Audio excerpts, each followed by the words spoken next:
Halo, assalamualaikum warahmatullahi wabarakatuh. Kembali lagi bersama saya Ahmad, dan pada video kali ini saya akan membahas review penggunaan Samsung Galaxy S23 atau S23 yang reguler dengan pemakaian kurang lebih selama 1 bulan. Oke, yang pertama mungkin kita bahas aja langsung dari segi desainnya ya. Nah, untuk segi desainnya sendiri, ini kita mungkin bahas di segi dari belakangnya dulu ya. Ini untuk dari belakangnya. Ini unit yang saya pakai ini adalah warnanya warna green ya, dan di sini dia finishingnya ini di sini kaca ya, ininya kaca, dan untuk si finishingnya ini matte ya, jadi dia itu nggak meninggalkan sidik jari kayak gitu, jadi cukup oke. Tapi kalau misalkan kita nggak pakai case ini lumayan licin ya. Kemudian di bagian sini ada tulisan Samsungnya, dan di bagian sini dia ada 3 kamera ya, triple kamera, dan kemudian ini ada LED flash. Kemudian di bagian pinggirnya ini dia ada tombol power, kemudian ini tombol volume, dan ini masih ada plastik-plastiknya ya, sengaja nggak saya buka karena biar nantinya kalau bisa dijual lagi biar harganya masih bagus gitu. Jadi ini di bagian kanannya ada volume sama tombol power. Kemudian di bagian pinggir kirinya itu dia nggak ada apa-apa seperti ini, dan di bagian atas dia ada mikrofon, dan di sini garis-garis antena ya, karena dia framenya ini juga udah aluminium ya. Kemudian di bagian bawahnya ini ada SIM tray. Sini ada SIM tray, kemudian ada juga USB-C, dan di sini adalah mikrofon, dan di sini adalah speakernya. Untuk speakernya sendiri ini stereo ya, jadi speakernya di bawah sama di atas ini satu. Oke, beralih ke bagian sisi depan. Untuk sisi depannya ini dia ada in display fingerprint sini. Kemudian untuk si layarnya sendiri ini berukuran 6,1 inch dengan resolusinya itu di Full HD ya, jadi 1080 kali 2340 pixel, dan ini udah dilengkapi dengan Corning Gorilla Glass Victus 2 ya. Dan tadi kalau misalkan kalian lihat ini ada always on display.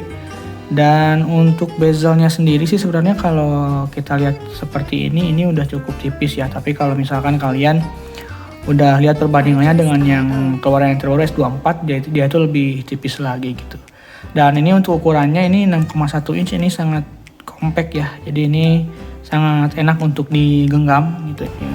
Dan ini untuk tipe dari LCD-nya sendiri ini menggunakan Dynamic AMOLED 2X ya, dengan support HDR10, dan si brightness-nya juga sampai 1750 nits. Jadi ini terang banget ya, jadi kalau misalkan kalian mau pakai di tempat outdoor ini sangat-sangat jelas ya, terlihat gitu. Oke, dan ini untuk si layarnya juga sudah support di 120 Hz ya. Dan di sini saya tampilin si refresh rate-nya.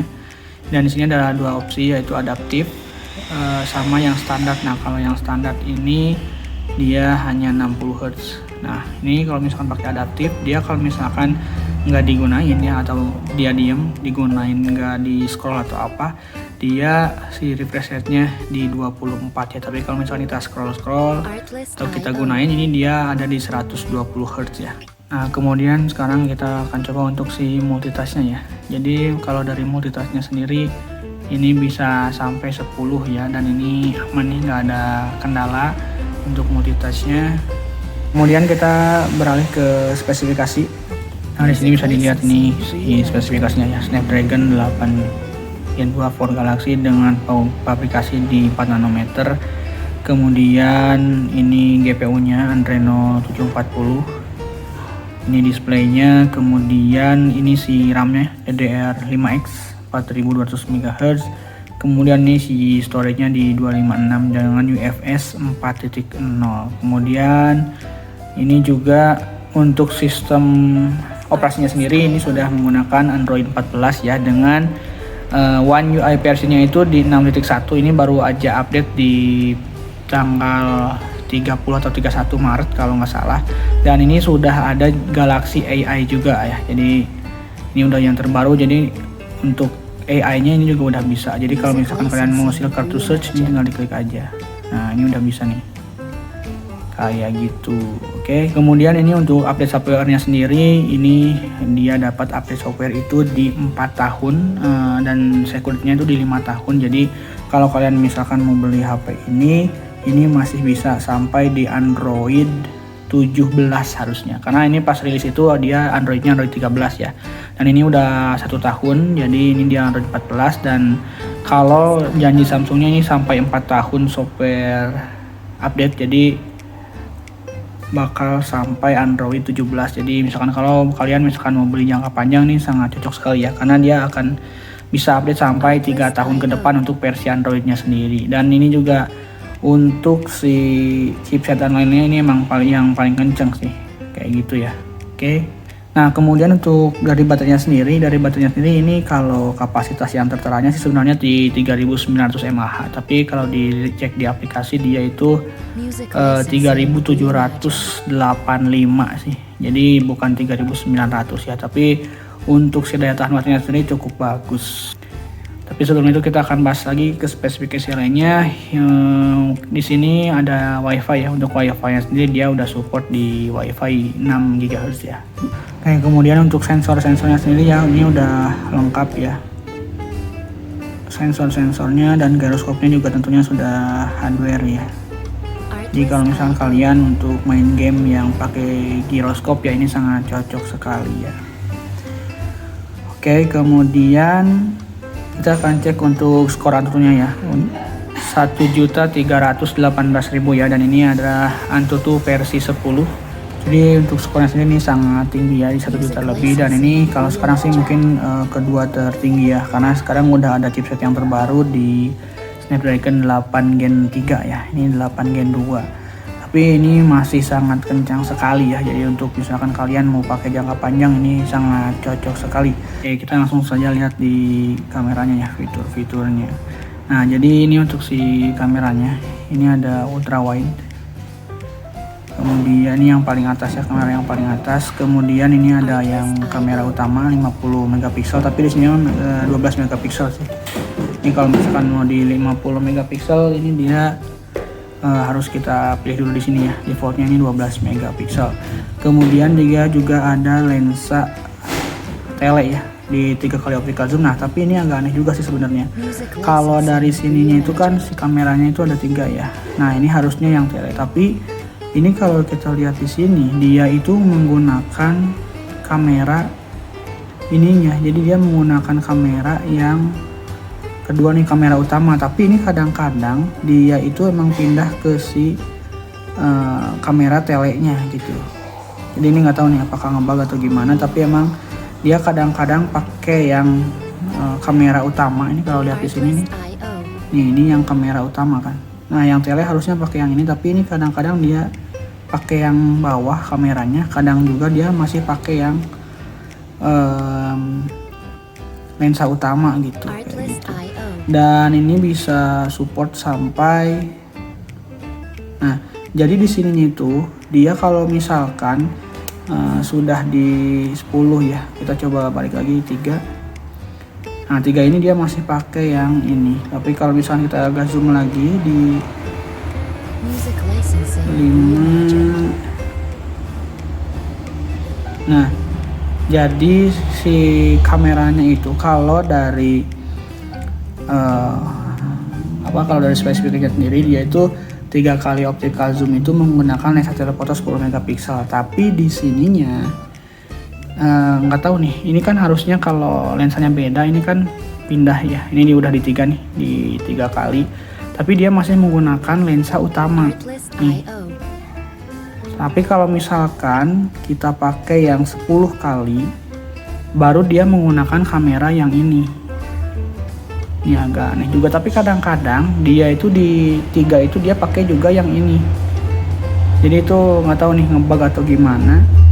Cuman dia kalau dari fiturnya sendiri dia support sampai 30 kali ya, 30 kali zoom kayak gitu. Kemudian untuk si videonya, untuk si videonya sendiri dia support sampai 8K ya, 30 fps. Ini yang paling tingginya. 8K 30 fps dan dia bisa di 4K 60 fps, dan ketika dia 60 fps 4K 60 fps dia bisa switch lensa juga. Dia bisa switch ke lensa depannya seperti ini. Kayak gitu. Tapi kalau misalkan kalian mau switch ke lensa ultra wide itu hanya bisa di 4K 30 fps ya, seperti ini. Nah, jadi dia support untuk si switch lensanya ini dia di 4K 30 fps maksimalnya ya. Jadi kalau misalkan kalian pakai yang Full HD 60 fps juga itu udah bisa juga sih. Nah, biasanya saya emang lebih suka menggunakan di resolusi ini sih. Kayak gitu. Oke. Kemudian untuk si fitur-fiturnya sendiri ini sangat banyak ya. Dia ada expert RAW di sini. Jadi kalian bisa menggunakan pengaturan settingan kamera manual ya di sini. Dengan speednya itu di 1/12.000 sampai di 30 detik. Kemudian si ISO-nya itu dari 50 sampai 3200. Dan kemudian ini ada fokus, titik fokus, dan di sini juga ada white balance ya. Kayak gitu. Kemudian di sini juga ada beberapa pilihan udah ada pilihan untuk preset-presetnya kayak gitu ya. Oke. Kemudian nah ini juga dia bisa pilih untuk astrofoto gitu ya, astrofoto. Kemudian di sini untuk multi exposure, dan ini kalau misalkan kita cek satu-satu ini banyak banget sih untuk si fitur kameranya ini. Kemudian ini ada ND filter, kalau misalkan kalian pakai ND filter ini bisa pakai yang ini ya, settingannya langsung kayak gitu. Kemudian di sini ada mode Pro. Nah ini mode Pro, tapi kalau yang tadi itu di export RAW, tapi yang ini untuk mode Pro-nya ya. Nah yang saya suka di sini ada di Pro Video ya. Jadi di Pro Video ini kita bisa setting fokusnya juga. Jadi biasanya sih nggak terlalu banyak ya, tapi kalau misalkan flagship sih emang biasanya udah bisa kita setting untuk videonya itu bisa menggunakan settingan Pro. Jadi ketika kita ngerekam ini kita bisa atur-atur nih, shutter speed, ISO dan lain-lainnya kita bisa atur. Dan ini salah satu yang menarik juga adalah dia ini bisa menggunakan mikrofonnya, ini bisa kita atur nih. Ada yang dual, ini dua. Kemudian kalau misalkan depan aja ini kita pilih yang ini, dia akan lebih fokus untuk mendapatkan suara dari depan, dan kalau ini dia akan lebih fokus untuk mendapatkan suara yang dari belakangnya ya, kayak gitu.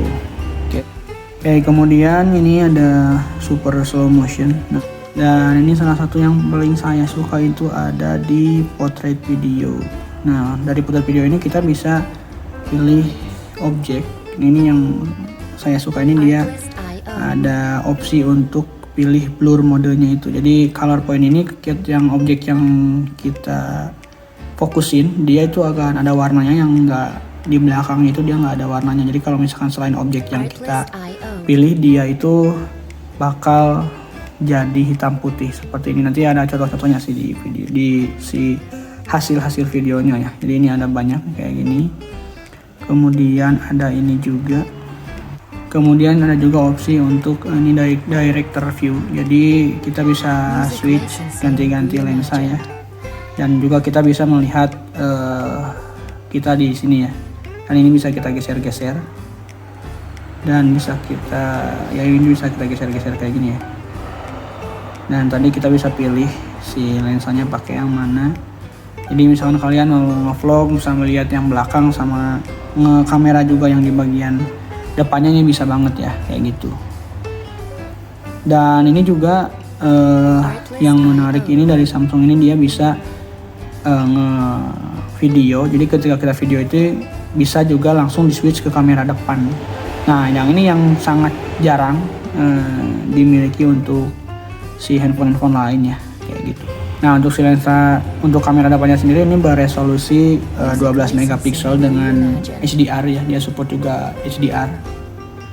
Dan untuk si videonya di kamera kamera depan ini dia support sampai 4K 60 fps ya. Ini sangat bagus dan ini juga ada stabilisasinya ya untuk si kamera depannya. Kemudian untuk si fotonya sendiri, nah ini dia ada fitur untuk ultra wide ya, bisa dibilang kayak ultra wide kayak gitu. Jadi kayak gini, jadi kalau misalkan kalian mau foto banyakan mungkin bisa pakai ini kayak gitu ya.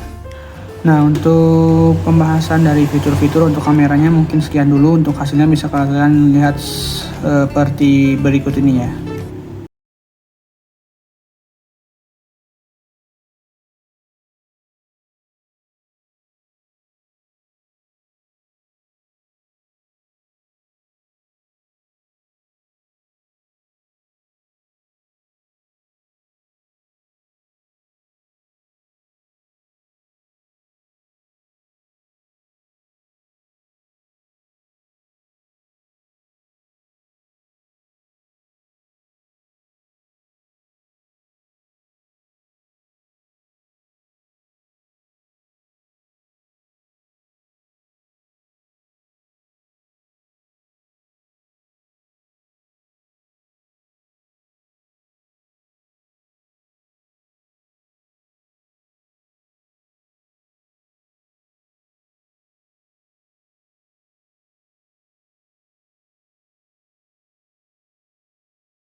Oke, dan ini untuk kualitas perekaman kamera depan dengan resolusi 1080p 30 fps.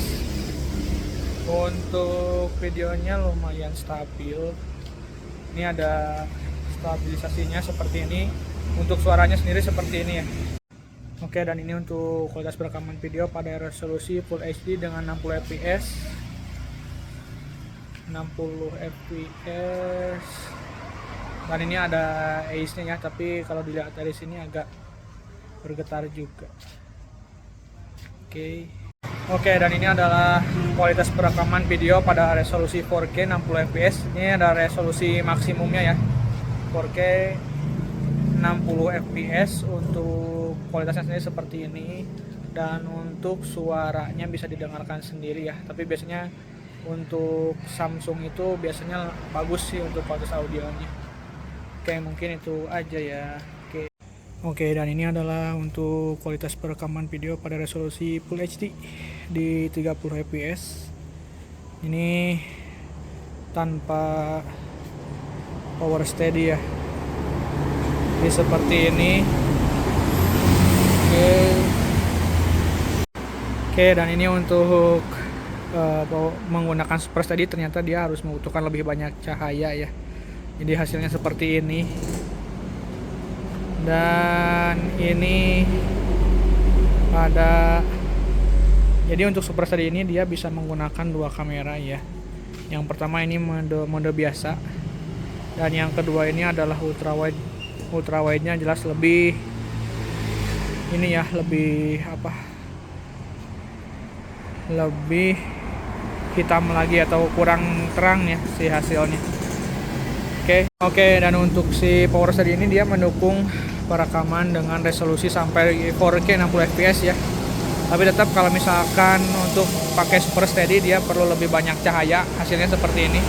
Oke, dan ini adalah resolusi maksimum dari videonya, yaitu dengan resolusi 8K atau 8K ya, dengan maksimum di 30 fps. Untuk hasilnya seperti ini. Dia ada ace-nya juga ya, kalau dilihat ini agak stabil lumayan. Oke, itu aja. Oke, dan ini adalah resolusi 4K 60 fps. Untuk hasilnya seperti ini, stabil ya, dia nggak ada stabilisasinya, tapi ini cukup bagus. Untuk hasil perekaman suaranya mungkin bisa didengarkan sendiri ya. Ini kebetulan ada di pinggir jalan, jadi harusnya apakah terdengar atau enggak sih audionya. Oke, itu aja mungkin ya.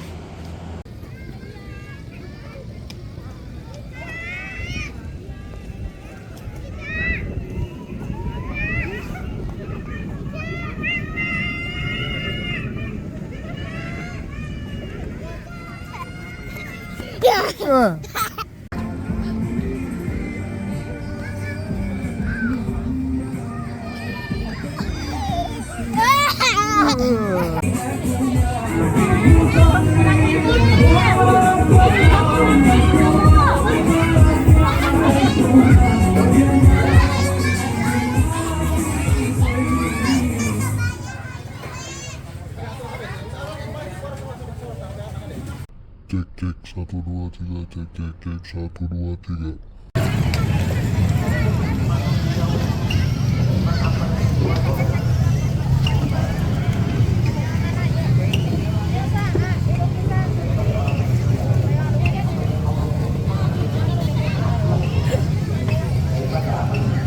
Oke, kemudian kita akan beralih ke bagian speakernya ya. Untuk speakernya sendiri dia udah dual speaker stereo ya, di bagian sini sama di bagian sini. Oke, untuk suaranya sendiri bisa kita dengarkan seperti ini.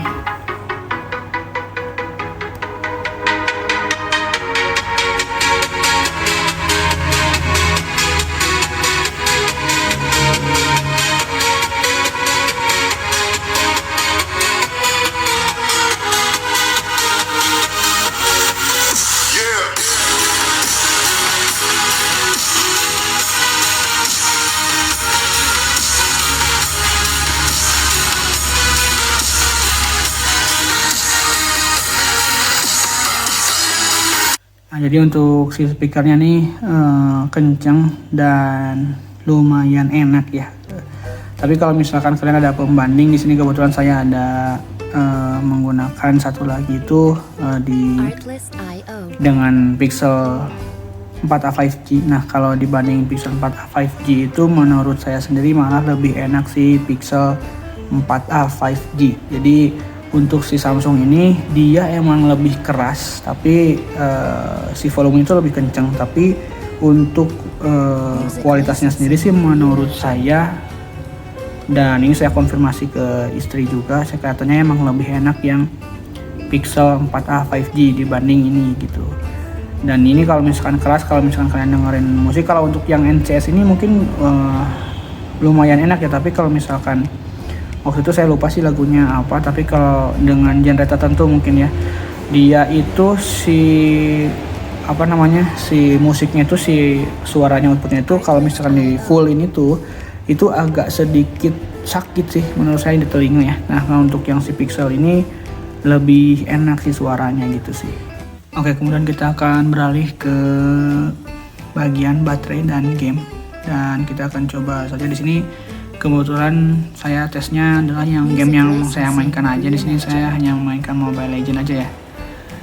Jadi bisa kita lihat. Oke, dan ini untuk settingannya tentu saja ini sudah support di ultra ya. Di Mobile Legends udah support di ultra.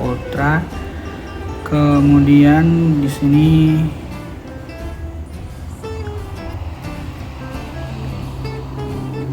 nah, kalau dari frame rate ininya sih dia 60 Hz ya, 60 fps. Untuk si gameplaynya tentu saja ini sangat lancar sekali ya. Untuk si gameplaynya benar-benar sangat lancar. Jadi kalau misalkan, dan ini di setting tertingginya tentu saja, ini karena si chipsetnya ini sangat kenceng ya. Jadi selama saya main sih ini benar-benar nggak pernah nge-lag ya. Oke, dan untuk penggunaan baterainya sendiri ini tadi di 10 menit dengan settingan ultra itu berkurang 3% ya. Oke, untuk penggunaan baterainya sendiri tadi kalau misalkan untuk main Mobile Legends itu di 10 menitan dengan setting ultra itu bisa berkurang di 3%-an. Nah, untuk si penggunaannya totalnya itu untuk rata-ratanya itu sih sebenarnya di 6 jam ya. Untuk screen on time-nya itu rata-rata di 6 jam dengan sedikit untuk ngegame, mungkin bisa 1 jam ngegame, itu sisanya itu untuk sosmed aja. Itu biasanya rata-rata itu di 6 jam itu sampai di 16% kayak gini. Kadang nih kalau misalkan bisa di 5 jam, 6 jam, dan yang paling tingginya itu sih sampai di 1% itu pernah sampai di 7 jam ya. Nah ini untuk sampai 17, di 100 sampai 17% ini dia di 6 jam, dan dengan idle-nya itu di 24 jam. Jadi screen on time tertingginya ada di 7 jam. Nah yang ini ya 100 sampai 5% di 7 jam setengah. Kayaknya kalau misalkan digunakan lagi untuk sosial media atau mungkin nonton YouTube, ini harusnya bisa sampai di 8 jam sih, dengan idle-nya itu di 13 jam. Jadi untuk daya tahan baterainya sendiri untuk di 3900 mAh ini tergolong awet ya. Oke, kemudian gimana untuk di pengecasannya? Nah, untuk di pengecasan sendiri ini kalau lihat dari sini dari 5% sampai 100% itu di 1 jam 18 menit ya. Tapi biasanya itu di 1 jam sih, kalau di rata-rata ini tuh biasanya di 1 jam 10 menitan lah, dari belasan persen ke 100%, atau mungkin kalau misalkan dari 0% itu bisa di 1 jam 20 menitan sih, dengan menggunakan charger di 25 watt ya. Jadi charger itu menggunakan charger 25 watt. Jadi untuk pengecasannya sendiri sih bukan yang terkencang, tapi untuk saya sendiri sih itu cukup ya, di 1 jam itu udah cukup bagus gitu. Oke, kemudian untuk fitur-fiturnya sendiri mungkin tadi kalian udah lihat beberapa. Yang sekarang itu si Samsung ini S23 ini udah kebagian juga upgrade OS di One UI 6.1, dan ini juga udah ada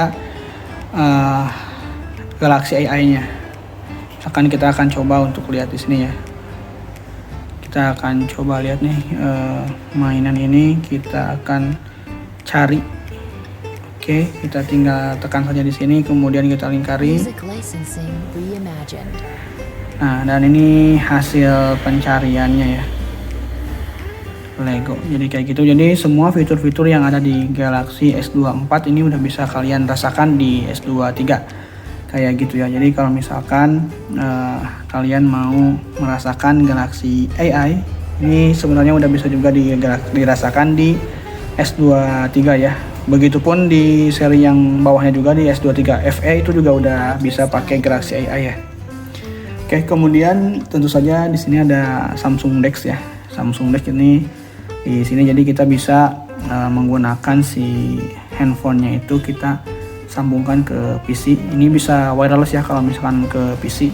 Tapi kalau misalkan ke monitor itu harus pakai kabel ya. Itu. Nah, untuk pengkoneksinya sendiri itu tinggal kita sambung saja di DeX ini, terus kita pilih si PC-nya, dan si PC-nya itu harus terinstall dulu Samsung DeX ya. Nah, untuk tampilannya sendiri seperti ini. Oke, dan di sini ada Samsung DeX ya. Jadi ini tampilan dari Samsung DeX-nya, kita bisa akses langsung di PC ya. Dan tampilannya seperti ini. Jadi dia benar-benar seperti PC ya. Kayak gini. Ini tadi aplikasi-aplikasi yang sudah kita buka, tapi ini kalau misalkan menggunakan WiFi ya ini emang agak sedikit nge-lag kayak gitu ya. Nih kayak gini. Nah, ini tadi yang kita cek penggunaan baterai dan pengecasan. Kemudian di sini juga ada Mobile Legends nih. Tadi kita pakai Mobile Legends. Kemudian ya ini kamera nih. Kalau kamera kita coba lihat bisa ya. Oke. Nah, untuk kamera juga bisa digunakan di sini ya. Jadi benar-benar kita bisa akses si si handphonenya itu menggunakan si PC. Dan ini kalau kalian lihat si smartphone-nya ini mati ya, jadi benar-benar mati. Jadi kita bisa akses langsung dari si laptop ya, atau monitor kalau tahu TV kalau misalkan dia menggunakan kabel. Tapi kalau misalkan pakai PC ini dia bisa wireless ya, kayak gini. Oke, nah fitur selanjutnya yaitu dia udah support juga wireless charging ya. Jadi dia udah support wireless charging dengan speednya itu di 15 watt ya. Nah kalau misalkan tadi untuk pengecasannya sendiri dia untuk menggunakan kabel itu supportnya sampai maksimal di 25 watt ya. Tapi kalau misalkan dia wireless dia cuma sampai 15 watt. Oke, untuk wireless chargingnya sendiri saya nggak bisa coba juga sih karena nggak ada ya untuk charging wirelessnya. Nah dan di sini juga dia punya namanya itu reverse wireless atau wireless power sharing. Nah ini untuk apa? Ini untuk mengecas, jadi dia sebagai ngecas wireless ke handphone lain atau TWS gitu. Kita akan coba di sini menggunakan seperti ini, dan di sini ada iPhone 11 untuk kita tes. Jadi ketika udah diaktifin kita langsung giniin aja. Dan ini si baterainya langsung terisi ya. Kita coba lagi. Nah ini langsung hilang lagi. Dan kalau kita tempelin lagi di sini, nah dia langsung terisi lagi. Jadi dia bisa reverse charging ya. Jadi dia bisa ngecas untuk handphone lain yang support wireless dan juga untuk TWE. Oke, kemudian kita akan coba untuk tes sinyalnya ya.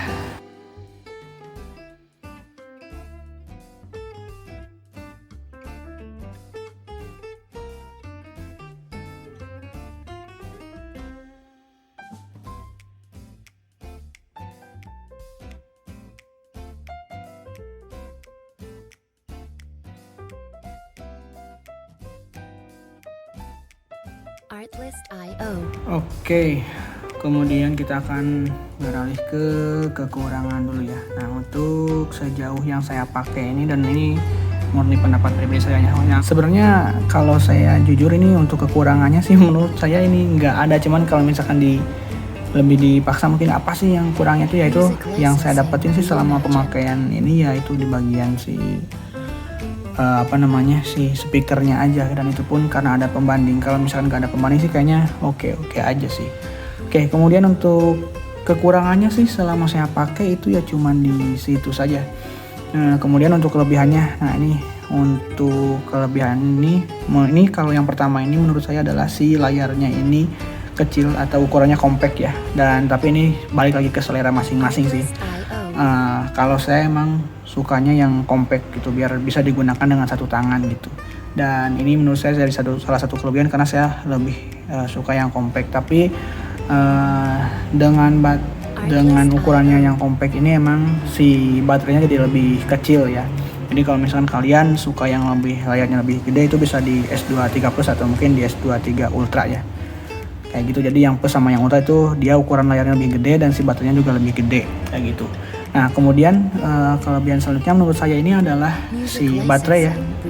Nah si baterainya ini menurut saya untuk ukuran dia yang sebesar ini 3900 mAh, dan dia juga kencang banget gitu si prosesornya. Dan ini menurut saya baterainya awet ya, dengan rata-rata screen on time-nya di 6 jam dengan idle bisa di 1 hari tuh kayak gitu. Ini menurut saya sangat awet ya si baterainya.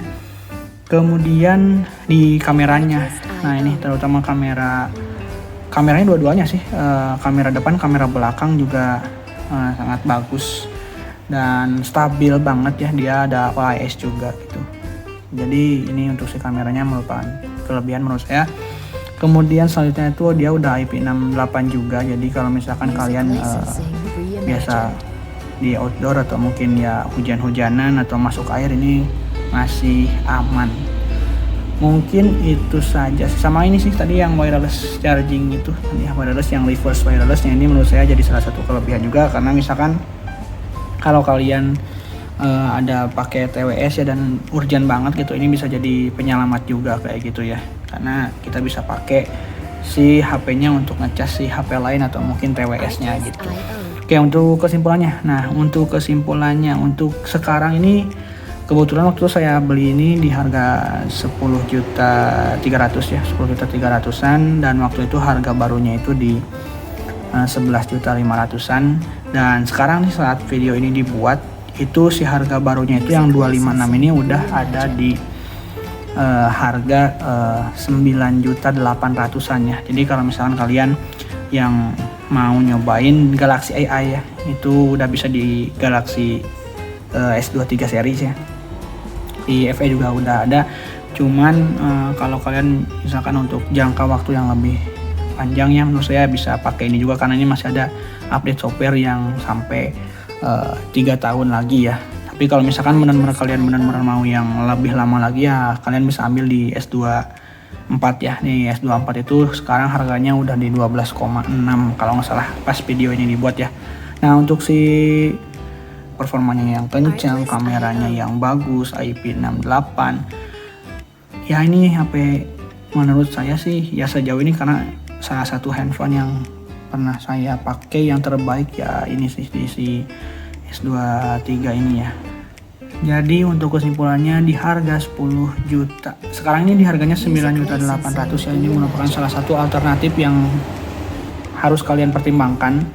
Terlebih kalau kalian lebih mempertimbangkan jadi mungkin kalau misalkan kalian yang lebih mengutamakan SoC juga dan Snapdragon, kemudian ya Galaxy AI itu kan mau nyoba, ini jadi salah satu alternatif yang menurut saya sangat menarik sih untuk dipertimbangkan. Oke, mungkin itu saja sih untuk reviewnya kali ini. Jangan lupa like, comment, dan subscribe, dan apabila ada yang ingin ditanyakan silahkan tinggalkan di kolom komentar. Terima kasih. Wassalamualaikum warahmatullahi wabarakatuh.